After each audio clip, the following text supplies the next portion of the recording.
Tichida kutendai mhuri yeZimbabwe nesupport yamunotipa. Aiwa, isusu kutenda hatigone kuneta nekuti pasina imi aiwa Saint TV haipo. Saint TV yakafanana nehove inogara mumvura. Imimi ndimi mvura, isusu tiringori hove. Pasina imimi hatigone kurarama. Pari zvino ndakamira namama vatiri kuda kuti tinge tinokura nawo pamusoro paGilfin Chikanyi, uyo ane makore 16 ekuberekwa, akazvarwa zvakasiyanawo nevamwe. Mama, makadii zvenyu? Tinofara, makadiwo? Tiri nani. Mhuri yeZimbabwe ingada kuziva kuti munonzi mama ani, uye Gilfin watiri kutaura nezvake munomuziva here? Hongu. Alright.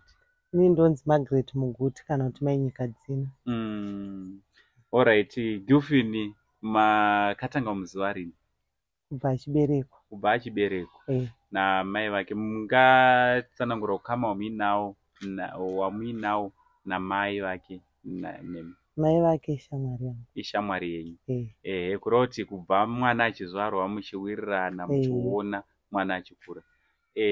Ndezvipi zvamunozivawo kana kuti machallenges amakaona kana kuti amuri kusangana nawo pamusoro pemwana?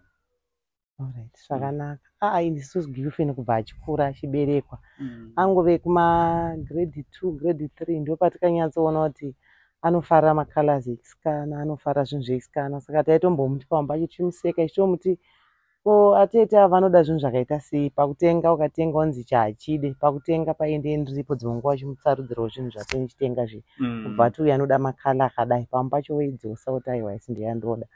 Asi kwese ikoko hako tanisina dambudziko nazvo, taingofunga kuti ndo zvaanongodawo semwana.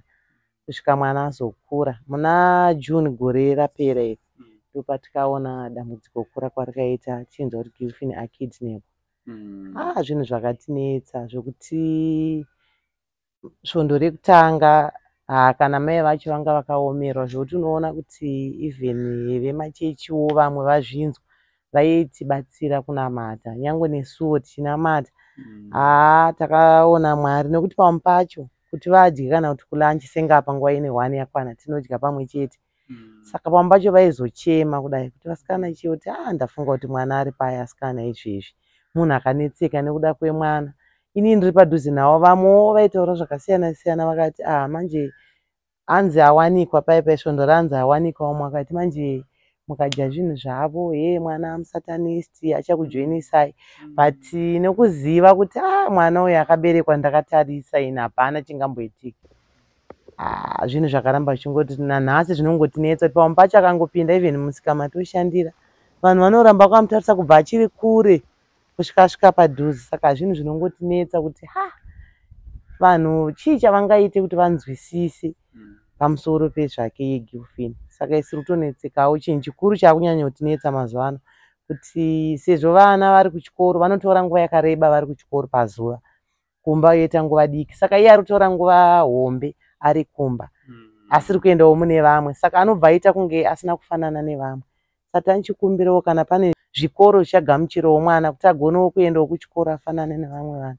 Ndochishuwo cheduwo sanamai kuti kune kusiri kuda kwako kuti zvidaro, but unonge wakuzongoti sezvo Mwari ndo vatipa, ngoti haungazorasi mwana wako kana kuti wowedzera kana kuti wobhudhi vacho ava kutaura kwavari kuita. Dzimwe dzenguva kusatoziva, vanenge vachiona kunge ari kuzviitisa but vasina kuziva kuti zvii zviri kuitika. Saka tinchingotiona ivo bhudhi vake ngaavaregerere iyo Gilfin, havasi kuzviita nekuda. Vatoonawo kunge pamwe ndikataura nehasha munin'ina wangu achaita sei, achachinja.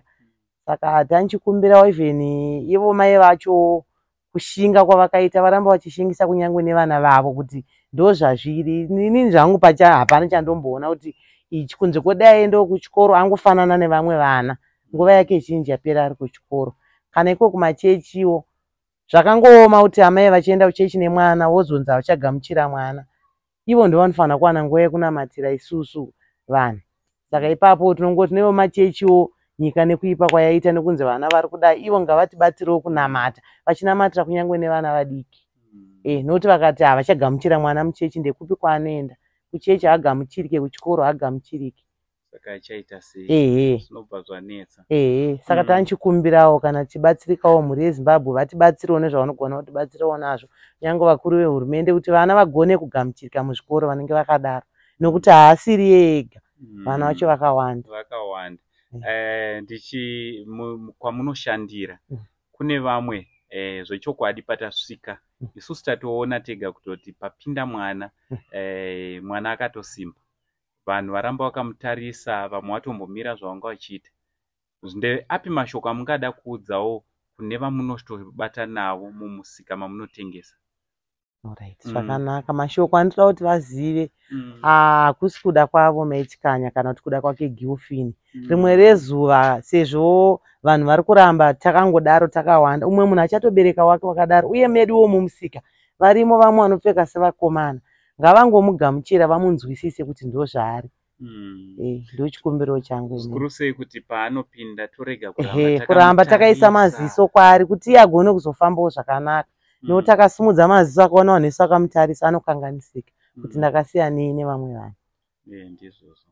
Aiwa, tinokutendai nenguva yamatipa yekuti tinge tiri tinokurukura.